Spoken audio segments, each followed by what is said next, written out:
Nah, jadi kalau Habib palsu ketahuan tuh kalau diperiksa. DNA Nabi kemana, DNA-nya kemana ya ikhwan? Kalian mengeluarkan fatwa bahwa tes DNA itu haram.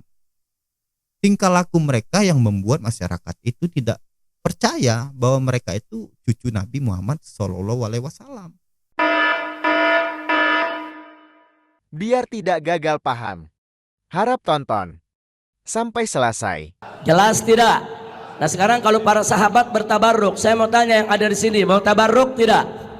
Mau tabarruk? Mau tabarruk dengan peninggalan Nabi kita Muhammad sallallahu alaihi wasallam? Mau tidak? Betul? Nah tadi sudah disampaikan oleh Habib Hanif, salah satu peninggalan Nabi banyak. Ada baju perangnya, ada jubahnya, ada imamahnya, ada pecinya, ada sendalnya, kemudian ada pedangnya, saudara. Dan kebanyakan peninggalan-peninggalan tersebut yang asli, bukan duplikat ya, yang asli itu disimpan di museum di Turki ya ikhwan. Loh kenapa kok bisa ada di Turki? Nah sebab dulu khilafah terakhir yang berdiri tegak menyatukan umat Islam seluruh dunia adalah khilafah Turki Utsmaniyah, yang mana ibu kotanya di Istanbul dulu ya ikhwan. Dulu tuh Istanbul tuh pusat peradaban. Nah maka itu saudara, semua peninggalan Nabi dulu oleh para khalifah dijaga betul, dan alhamdulillah hasil penjagaan tersebut sampai hari ini masih ada, alhamdulillah. Tapi perlu kita tahu, ada beberapa peninggalan Nabi yang lain itu disimpan oleh perorangan, dan ini menyebar di seluruh dunia. Di antaranya yang tadi diceritakan oleh Habib Hanif adalah rambut Nabi alaihi salatu wassalam. Nah kalau ada yang nanya, bagaimana bisa dapat rambut Nabi? Nabi alaihi salatu wassalam sebagaimana diceritakan di dalam hadis, kalau beliau sedang cukur rambut, seperti pada saat di Hudaybiyah waktu Nabi lagi tahallul ya ikhwan, begitu Nabi cukur rambut, sahabat berebut Nabi punya rambut ya ikhwan. Nah jadi memang sahabat tabarruk, ada yang dapat 2 lembar, ada yang dapat 5 lembar, ada yang dapat sejumput ya ikhwan, dan itu dibawa pulang oleh masing-masing sahabat. Jadi boleh dikatakan banyak sekali sahabat Nabi dulu yang menyimpan rambut Nabi. Nah bagaimana cara mereka menggunakan? Tadi sudah dijabarkan oleh Habib Hanif ya ikhwan. Ada yang direndam di air buat obat, lihat ya tadi, ada yang pengen dikubur dengan rambutnya ya ikhwan. Nah kemudian ada seperti Khalid bin Walid ditaruh di imamahnya ya ikhwan, setiap perang bertempur selalu dibawa oleh Khalid bin Walid. Makanya jangan kaget kalau Khalid bin Walid bertempur nggak pernah kalah ya ikhwan. Barakah, itu namanya barakah. Nah jadi itu yang perlu kita tahu. Ada juga saudara, peninggalan-peninggalan tersebut dimiliki oleh para ulama karena turun-temurun. Sahabat berikan kepada anaknya, anaknya berikan kepada anaknya. Ada juga anaknya lagi berikan kepada muridnya, kadang-kadang diberikan kepada sahabatnya ya ikhwan. Kadang-kadang juga ada yang mimpi bertemu dengan Nabi, Nabi amanatkan bahwa apa peninggalan Nabi yang ada di tangannya untuk diberikan kepada si fulan. Nah itu biasanya kalau udah ada amanat begitu, yang megang itu langsung diberikan kepada si fulan ya ikhwan. Nah ini banyak terjadi di kalangan ulama kita, alhamdulillah. Jadi kalau Anda ke Turki, Anda ke Yaman, Anda ke Mesir, Anda ke Syria, saudara, itu banyak yang punya rambut Nabi. Nah para ulama-ulama kita, para masyayikh kita yang punya rambut Nabi ini, biasanya kalau lagi memperingati Maulid, Isra Mi'raj, umat berkumpul, mereka keluarkan ya ikhwan. Mereka keluarkan untuk tabarruk. Mereka keluarkan saudara pada saat peringatan-peringatan tersebut. Dan alhamdulillah rambut Nabi tersebut sampai hari ini masih terjaga. Nah secara ilmiah keberadaan rambut ini penting. Jadi kalau ada yang menolak Muhammad itu hanya cerita khurafat, Muhammad itu fiktif, mana buktinya ada Muhammad? Mana buktinya 14 abad yang lalu ada manusia bernama Muhammad? Dengan adanya rambut itu bisa diperiksa gennya, DNA-nya bisa diperiksa ya ikhwan. Bagaimana DNA yaitu yang dimiliki oleh Nabi tersebut bisa dicocokkan oleh seluruh pongkol-pongkol Quraisy yang ada di dunia ini ya ikhwan. Bahkan itu juga bisa menjadi bukti bahwa setiap keturunan Nabi yang hidup pada hari ini pasti ada yaitu unsur kesamaan DNA dengan DNA Nabi. Membuktikannya lewat rambut yang ditinggalkan oleh Nabi, saudara. Alhamdulillah. Jadi kalau Habib palsu ketahuan tuh kalau diperiksa. DNA Nabi kemana, DNA-nya kemana ya ikhwan. Nah jadi sebetulnya walaupun DNA ini belum dijadikan syarat untuk isbatun nasab, enggak, tapi paling tidak dia bisa menjadi bukti pendukung ya ikhwan. Alhamdulillah. Nah di sini saya tunjukkan contoh. Ini foto rambut Nabi yang ada di tangan para ulama kita di berbagai tempat.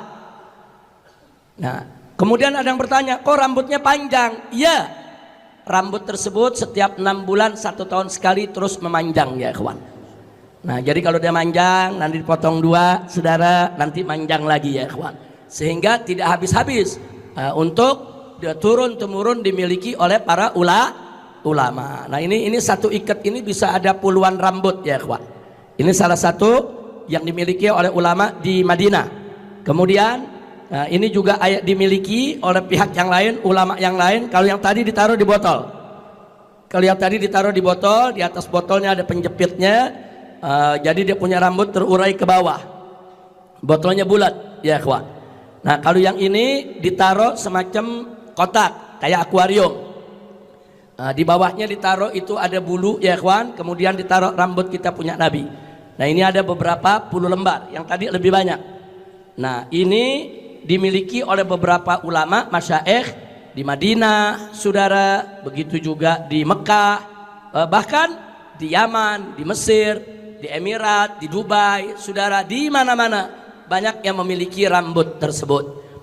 Kemudian, saudara, ini ada sertifikat. Jadi kalau ada orang bilang dia punya rambut Nabi, rambut itu ada sertifikatnya. Untuk menjaga jangan sampai rambut palsu dibilang rambut Nabi, saudara. Nah ini sertifikatnya seperti ini. Nah, ini dari khatamnya ini ya ikhwan, ini dari lembaga penjaga daripada peninggalan Nabi Muhammad Sallallahu Alaihi Wasallam. Ditandatangani oleh beberapa, yaitu daripada penanggung jawabnya. Ini yang perlu kita tunjukkan. Jadi yang tadi kita lihat itu di foto, ini ada sertifikatnya, bukan tidak. Jadi bagaimana menurut teman-teman? Mereka kan sudah ada tuh rambut dari Nabi Muhammad SAW, ya. Tapi kenapa sampai sekarang mereka itu tidak mau untuk melakukan tes DNA? Kenapa? Apa yang membuat kalian tidak mau melakukan tes DNA? Apakah kalian takut bahwa selama ini kalian itu bohong? Kalian itu bukan dari cucu dari Nabi Muhammad SAW. Nah, ayolah, masalah ini gampang. Masalah begal nasab itu gampang. Asalkan kalian mau tes DNA, semuanya itu selesai. Tapi kalau kalian berlarut-larut seperti ini, masalah ini tidak akan selesai. Dan yang membuat saya heran itu ya, kalian itu sampai meminta untuk mengharamkan tes DNA. Kalian mengeluarkan fatwa bahwa tes DNA itu haram. Tujuannya apa? Tujuannya karena kalian itu takut untuk melakukan tes DNA. Kalau benar kalian itu cucu dari Nabi Muhammad SAW, ya kenapa takut? Tinggal tes DNA aja. Yang membuat saya lucu itu ya, ada seorang Habib ya, dia mau ya, melakukan tes DNA dengan syarat ya, minta bongkar makam Nabi Muhammad SAW. Lah ngapain bongkar makam Nabi Muhammad? Itu kan kalian ada itu rambut. Rambut itu kuat. Rambut itu kuat untuk melakukan tes DNA. Ngapain bongkar makam? Hah?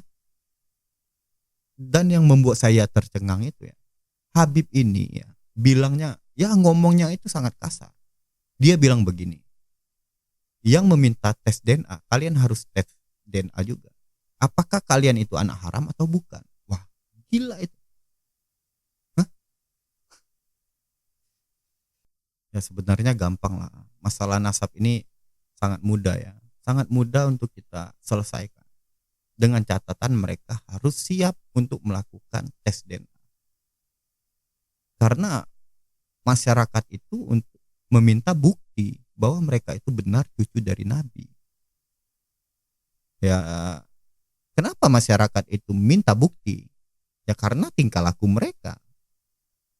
Tingkah laku mereka yang membuat masyarakat itu tidak percaya bahwa mereka itu cucu Nabi Muhammad Shallallahu Alaihi Wasallam. Ada yang arogan, ya. Ada yang suka main wanita, ada yang mencaci maki, ada provokator. Semuanya itu tidak ada mencerminkan cucu Nabi. Saya juga bukan apa ya. Saya itu muak dengan pembodohan mereka, doktrin mereka. Itu yang membuat saya itu sampai menyuarakan pendapat saya. Ya kita mintalah, ya semoga saudara kita, teman-teman kita yang masih masuk di dalam lingkaran mereka itu secepatnya keluar. Bukan apa ya, kasihan begini. Mereka tidak peduli ya, mau benar mau salah. Yang penting apa yang dibilang oleh Habib itu adalah benar. Tapi belum tentu itu benar. Yang penting bagi mereka apa yang keluar dari mulut dari seorang Habib itu karomah bagi mereka. Ya semoga saja saudara kita, teman-teman kita cepat keluar dari lingkaran mereka. Dan untuk teman-teman ya, semoga kita tidak masuk ke dalam lingkaran mereka karena bahaya. Jangan sampai kita yang masuk, orang yang keluar kita yang masuk, ya. Oke teman-teman, mungkin sampai di sini saja pembahasan hari ini untuk teman-teman dan untuk kita semua ya. Semoga hari-hari kita selalu dilindungi dan diberkahi oleh Sang Maha Pencipta, yaitu Allah Subhanahu wa taala. Assalamualaikum warahmatullahi wabarakatuh.